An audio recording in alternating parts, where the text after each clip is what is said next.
This is the Turk, a mechanical chess-playing robot from the 1700s that was basically unbeatable. It made its own moves, called checkmate, and even laughed in its opponent's face.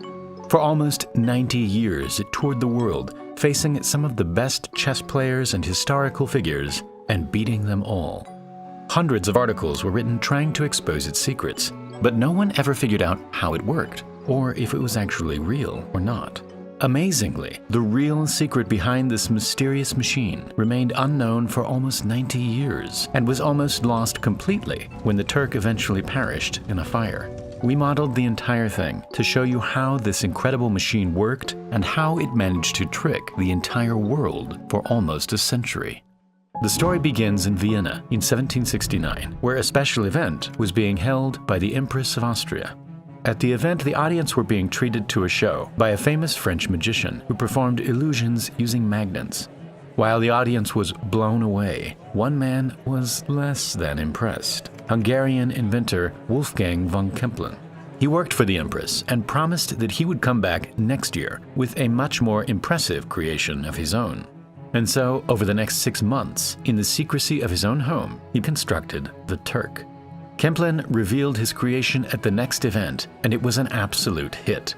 The audience watched on in amazement as this mysterious-looking mannequin came to life, moving around the chess pieces and destroying his opponent. Word spread quickly about the Turk, and soon hundreds of people around Europe wanted to take on the machine.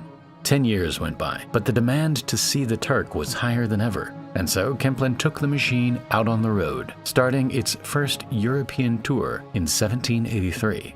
This is how a typical show would go. At the beginning, Kempelen would go around opening the cabinet doors and inviting people to look inside the machine. Starting with the left door, it would reveal a compartment full of complex machinery. To show that there was nothing hiding behind the machinery, he opened the door at the back and lit a candle so that the audience could see right through the machine. Then he closed the rear door and opened up the main compartment, which was mostly empty. With all the doors open, Kempelen pulled out a set of chess pieces from the drawer at the bottom. The Turk was now ready to play. Kempelen would challenge the most intelligent member of the audience to try and beat the Turk, and almost always the Turk would come out on top. Kempelen and his machine continued traveling across Europe, playing some of the most skilled chess masters of the time. For the final game in France, the Turk went up against Benjamin Franklin. Despite being a chess fanatic, the Turk quickly defeated him with ease. After this, speculation behind the machine's authenticity started to ramp up. While many believed it really was a completely automated machine, some thought it was also being controlled by magnets, and some thought there was a small child operating the Turk from inside. But Kempelen was determined to take the secret to his grave, and in 1804 he passed away at the age of 70. The Turk was eventually sold to a German inventor called Johann Malzel for around $300,000.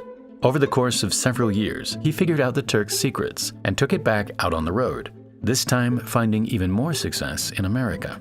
But one day, after performing in Baltimore, an article was written in the local newspaper that appeared to give away the Turk's secret. 2 young boys had climbed onto the Turk's storage shed and saw Malzel opening the cabinet and a man climbing out of it. A few days later, the newspaper retracted the article because the boys' story couldn't be verified. This is still a problem in today's world. After figuring out the secrets behind his new machine, Malzel took the Turk back out on the road. One of his first opponents was none other than Napoleon Bonaparte, who he defeated with ease. Malzel and the Turk spent the next 20 years touring all the way from Boston to the Mississippi River and everywhere in between. The Turk was more popular than ever, but still nobody knew if it was real or not. Famous poet Edgar Allan Poe was invited to inspect the machine and ended up writing an essay on how he thought it worked. He thought that there was simply a man underneath the Turk's clothing that could see the chessboard and was making all of the moves. Malzel spent most of the 1830s touring America and Cuba with great success.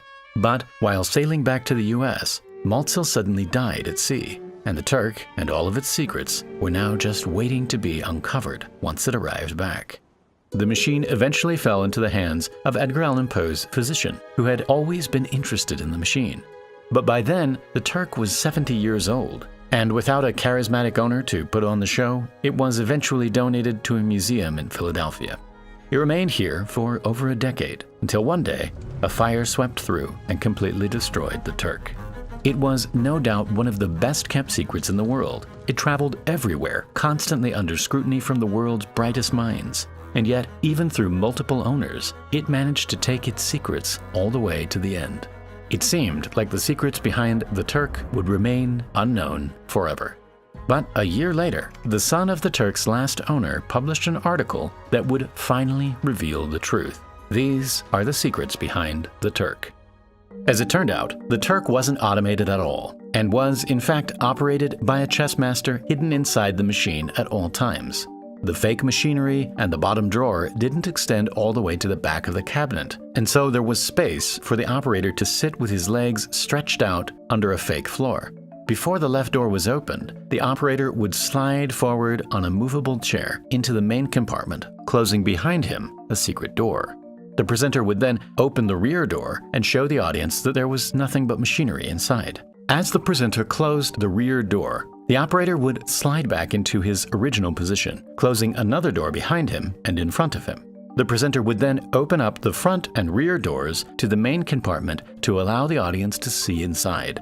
Having seen right through the whole machine, the audience would now have full belief that no one could be hidden inside the machine. The doors were then locked, and the Turk was ready to come to life.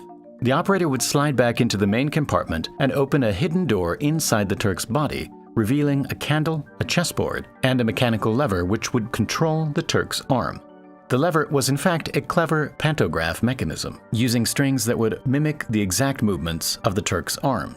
It had a pointer, which the operator could lift to raise the arm and twist to close the Turk's fingers. By moving the pointer over the chessboard, it would move the Turk's hand over the exact same square on the real chessboard.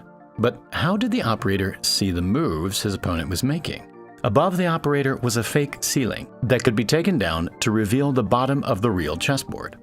Under each square was a small magnet dangling from a copper wire. The chess pieces themselves also had magnets in their base, and so the magnets would get pulled up wherever there was a chess piece. As his opponent picked up a chess piece, the corresponding magnet would drop and wobble for about 30 seconds, allowing the operator to see what piece had moved and replicate it on his own chessboard. To this day, the original operator of the Turk is unknown, but during Metzel's tours, the machine was operated by an impressive list of chess masters, all of whom kept their part of the secret. Over the course of its 90-year career, the Turk played hundreds, if not thousands, of games, and won almost all of them. Amazingly, the story of these young boys seeing an operator climb out of the machine was almost certainly true. But the Turk went on to keep its secret for another 30 years.